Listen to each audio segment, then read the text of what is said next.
You're going to have to get in your faith and get out of your feelings. You are going to have to get in your faith and get out of your feelings. And the reason why is because what God has called you to do is going to come with a lot of opposition, and it's going to come with a lot of creative undermining. If you look at Jesus Christ's ministry, his assignment, and what he was called to do in terms of fulfilling a prophecy, he was pretty much done the same way many anointed people are being done today. He was being talked about, lied on, plotted against, schemed against, monitored, surveillance.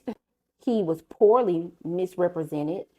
People were trying to say that he was sneaky and he was up to something. It was his anointing. It was his power. It was his identity. It was his character.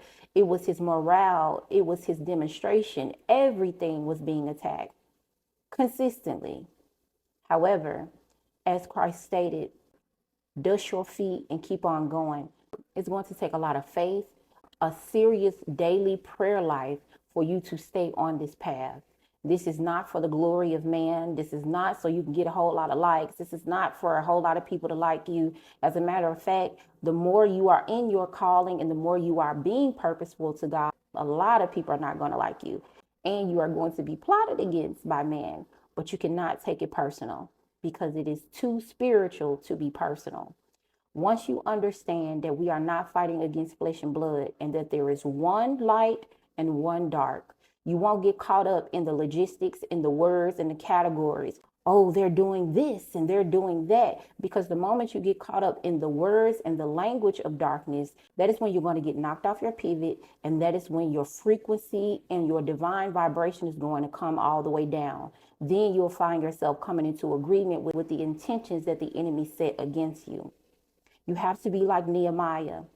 No matter how many enemies came against Nehemiah, he still went to that wall and kept his mind on the agenda for Jerusalem.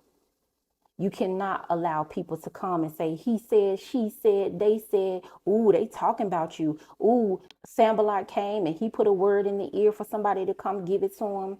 When you look at Delilah's son, he tried to put fear in Nehemiah and say, oh, I'm so concerned for you, Nehemiah. You know, they're going to come and put you down. They're going to put you in a casket. You need to close the doors. You need to stop what you're doing. What did Nehemiah say in relation to Delilah's son? I know my God did not send you. You were hired by the opposition to try to get me off this wall. And no matter who said what, and no matter what type of fear they tried to instill in him, Nehemiah kept going based on the instructions and the orders from the Most High God. No matter what people say and no matter what they try to do, you have to stay focused in this call. This is not for the faint of heart. This is not for nobody that's easily offended, because they are here and they will come. But you have to stay on the divine objective. This is kingdom work. This is kingdom business. God will do whatever he needs to do on your behalf as the sovereign God that he is to make sure that the prophecy of your life is fulfilled. Continue to move in the spirit, continue to fight back in the spirit, and continue to walk in your authority in the spirit and get your job done.